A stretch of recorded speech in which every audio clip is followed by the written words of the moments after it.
Bonjour à tous pour ces nouveaux tutoriels consacrés donc à la page Fusion que l'on trouve dans DaVinci Resolve 16.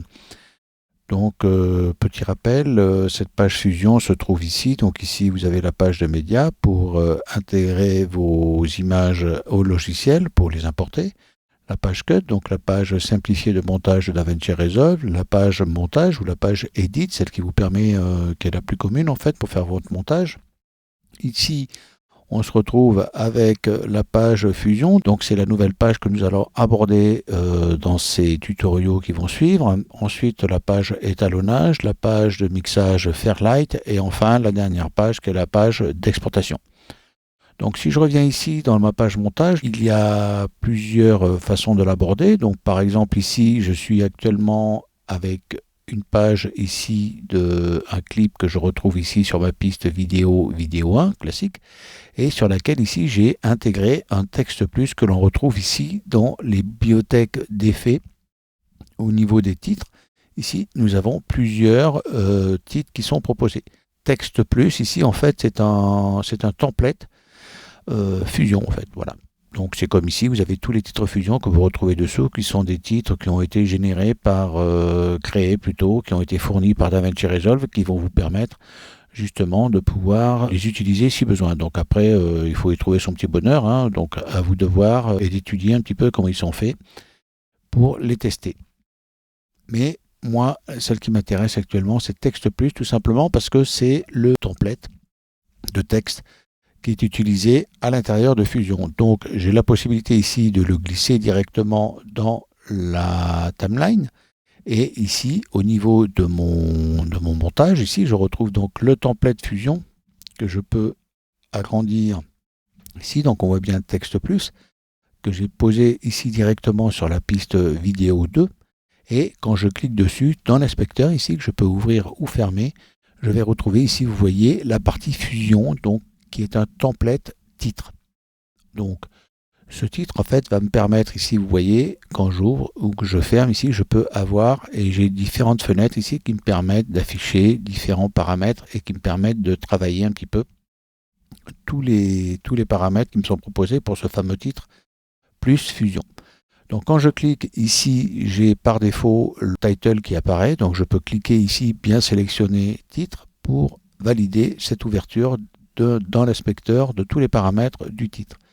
Donc Styled Text ici, je peux choisir ici, donc je peux taper mon texte, donc texte cours 1 par exemple, voilà, et automatiquement il tape mon texte et je peux le réduire ici si besoin. Je peux réduire mon texte ici en jouant sur la size. Voilà, ici je peux aussi le déplacer si je souhaite au niveau de la transformation, je peux le déplacer, je peux le déplacer et le positionner dans mon image. Et ensuite, en cliquant sur Color ici, je peux changer sa couleur si je souhaite. Donc je peux récupérer une couleur qui me plaît, que j'avais déjà enregistrée ici dans les palettes hein, de la fameuse option couleur du titre. Je fais OK pour valider. Du coup, vous voyez, là, maintenant, j'ai un texte orange de mon texte. Ici, ensuite, donc, vous avez tous les paramètres qui vont vous permettre de jouer sur le tracking du texte. Donc ça, ce sont des paramètres qui sont paramétrables. En fait, ici, vous avez la possibilité d'enregistrer grâce au petit triangle ici des effets, ça que l'on verra tout à l'heure. Et ensuite, ici, vous pouvez jouer, par exemple, sur le V-Onshore, le top, le bottom, le justify, etc. pour justifier, arranger, positionner et l'effet texte ici pour animer mon texte. Si ça s'arrêtait là, ce serait ennuyeux en fait, parce que juste un titre comme ça tout seul, sans aucun effet, c'est un peu triste. Donc ici, on a la possibilité d'aller jouer sur différents onglets. Donc là, on a le layout, là, on a le transform, et ici, on a le shading, l'image et les settings. Donc on ne va pas tous les voir parce qu'il y en a quand même un petit peu beaucoup. Mais par exemple, dans le transform, vous voyez, je peux essayer de jouer soit par caractère, soit par mot, soit par ligne. Donc si je prends par exemple ici par caractère, ben, je peux espacer chaque caractère. Et si j'avais plusieurs lignes, par exemple là maintenant par word, donc là, vous voyez, je peux écarter les mots. Et si j'avais plusieurs lignes, je pourrais jouer sur plusieurs lignes. Donc vous pouvez essayer de jouer, hein, à vous de taper plusieurs lignes. Donc à chaque fois, sur chaque paramètre, ici par exemple si je reviens sur le premier ici, le premier qui est l'outil texte en fait, ici vous apercevez qu'il y a des petits points comme ça qui sont des valeurs par défaut en fait de chaque paramètre du texte. Donc pour les récupérer en fait, on appuie sur Alt et on clique et ainsi de suite, on peut récupérer ici en cliquant sur chaque point. On peut revenir et du coup les petits points disparaissent. Donc ce sont les valeurs par défaut proposées par le logiciel. Donc si vous souhaitez les récupérer, Alt clique sur le size, sur la valeur. Ici, vous voyez, je peux grossir et je clique à chaque fois. Ça me permet de revenir un petit peu sur la valeur par défaut du logiciel. Ensuite, ici, moi j'ai envie là de rajouter une petite ombre ici à ce niveau, ici au niveau du texte, un petit peu comme ce que j'ai fait ici au niveau de mon premier titre. Vous voyez ici, j'ai rajouté un shadow, une ombre portée en fait. Donc pour pouvoir faire cet effet-là, on ne peut pas le faire directement sur cette première fenêtre en fait, parce que même dans Advanced Control, vous voyez, il y a les espaces, il y a le tab, tout ça, donc ça ne marche pas. On ne peut pas. Donc l'effet, c'est d'aller ici dans Shading, ici, et vous allez pouvoir rajouter un élément, en fait, Select élément, Shading élément. Donc je vais dire, je vais rajouter le 2, donc je vais dupliquer en fait cet élément de texte courant, je vais le dupliquer ici directement en le validant ici avec Enable. Donc j'appuie sur Enable et je valide directement un deuxième élément que je peux directement modifier par la suite pour le déposer ici un peu partout. Donc par défaut, il arrive sur une apparence avec une bordure ici. Donc je peux changer la couleur de la bordure, etc. Mais bon, c'est pas ce qui m'intéresse. Je vais surtout aller dans une apparence simple, voilà, une simple bordure. Donc si maintenant en position, vous pouvez voir ici, si je déplace la position X, vous voyez, j'ai un deuxième texte qui est positionné. Donc je vais le positionner en fait à peu près comme une bordure. Voilà, donc vous voyez, j'ai une bordure ici qui est rouge. Donc ici, je vais pouvoir changer sa couleur, soit en cliquant ici, hop, et je fais OK et j'obtiens du noir, soit en jouant ici, vous voyez, je peux le mettre bleu, ou aller remettre du noir. Et du coup, ici, j'ai un shadow qui est derrière, mais là, bon, il est un peu... c'est des bordures hard, donc ça peut vous convenir ici. Mais sinon, vous avez la possibilité aussi directement ici d'aller dans Softness et là, de pouvoir jouer un petit peu sur le soft de la bordure en X et en Y. Et du coup, vous voyez, je peux jouer comme ça et mettre la première bordure ici pour le rendre un peu plus softé et un peu moins dur en fait pour le fond, et donc ça ressemble plus à un fond. Donc ce qui fait que maintenant si je reviens ici sur texte, là je joue toujours, mais si par exemple maintenant je décide de le déplacer, là en jouant ici au niveau de la transformation, hop, vous voyez, je peux le déplacer, à chaque fois je trompe, voilà, je peux le redéplacer, vous voyez, bon c'est toujours un seul élément en fait. Donc ce seul élément va vous permettre justement de pouvoir créer des textes plus facilement. Donc ici on l'a fait directement à l'intérieur de la page montage, mais c'est tout à fait possible de le faire parce que c'est exactement les mêmes options que vous allez retrouver dans la page fusion. Donc pour cela, je vais aller ici chercher une autre image, je vais me positionner ici sur cette image, donc je vais supprimer l'option de transformation ici de déplacement et je vais sélectionner ici un clip qui est tout seul, qui est dans la timeline. Il est posé sur la piste 1 et à ce moment-là, ici, je vais directement cliquer sur la page fusion pour rentrer et voir comment ça fonctionne. Donc automatiquement, comme sur la page montage ici, j'avais déjà un élément qui est un clip tout simple, quand je reviens dans Fusion, ici, je retrouve ici et je retrouve la fenêtre de présentation par défaut de Fusion avec ici un média in, qui est le média qui était dans la page montage, et un média out ici que je visualise ici grâce au petit bouton. Hop, je visualise grâce au petit bouton que je vois ici dans cet écran et ça me permet de voir directement comment ils sont connectés. Donc on va toujours se connecter. Vous voyez ici il n'y a aucun élément qui est connecté sur la sortie, donc je ne vois aucun élément dans la fenêtre. Donc si je clique ici sur la sortie du média in, si je prends et que je glisse avec la souris, je vais aller le connecter à l'entrée background ici, et je relâche, et automatiquement l'écran est géré ici. Donc pour avoir ici la visualisation sur cet écran, donc je peux cliquer sur l'élément ici, et cliquer sur le petit bouton pour ouvrir ou fermer la visualisation du bouton. Si j'appuie ici en même temps sur l'outil arrobase, je peux directement affecter la sortie d'un média choisi ici à l'écran de mes visualiseurs. Et si j'appuie sur point d'exclamation ou la touche 8, j'envoie sur la touche 1. Donc arrobase écran 2, point d'exclamation écran 1. Voilà. Aussi, je peux aussi envoyer directement un média dans l'écran 1 en le faisant glisser, déposer, comme ça, vous voyez, hop, et je glisse et j'apparais. Ensuite, si vous travaillez sur un portable et que vous n'avez pas d'espace, voyez, vous pouvez organiser vos écrans, les réduire, occuper tout l'espace. Et ici, vous avez un petit bouton qui vous permettra de Single Viewer 2 d'afficher qu'un seul écran. Donc voilà, donc ça c'est quand même assez pratique. Comme ça, vous pouvez afficher qu'un seul écran et optimiser en fait la visualisation de votre écran pour mieux voir tout ce qui se passe au sein de votre effet, de la construction de votre effet en cours. Donc, le texte qu'on a vu, on a vu c'était un texte fusion. Donc, pour rajouter un texte fusion sur le premier média, donc sur cette image ici, en fait, Fusion fonctionne en mode node. Donc, c'est-à-dire qu'ici, on a un node media in et ici, on a un node media out. Donc, ces nodes, en fait, on peut les retrouver ici. Donc, ici, on retrouve les principaux nodes proposés par le logiciel. Donc, ici, vous voyez, on a le node background.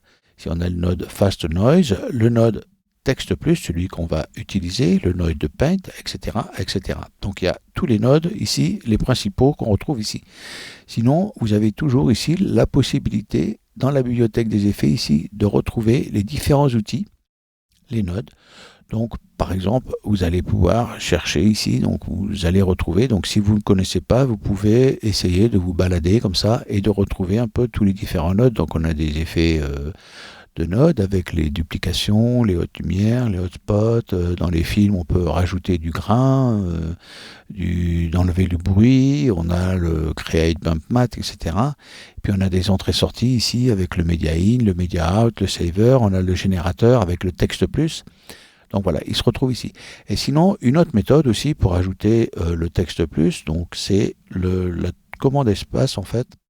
Donc c'est Shift par espace qui va vous ouvrir le Select Tool ici. Donc, Shift par espace, et ici, vous tapez par exemple le texte, et à ce moment-là, il va vous sortir tous les tools, tous les outils, en fait, tous les nodes qui existent avec le mot texte. Donc ici, nous avons animation texte Fred, Fast Noise Texture, texte 3D, etc. Texte 3D, texte plus, texture 2D, texture transform, etc. Donc on peut taper ici sur texte plus. Et si on a sélectionné ici le node en entrée, et bien automatiquement, en faisant Add, il va se rajouter avec un merge. Donc je peux supprimer, par exemple, le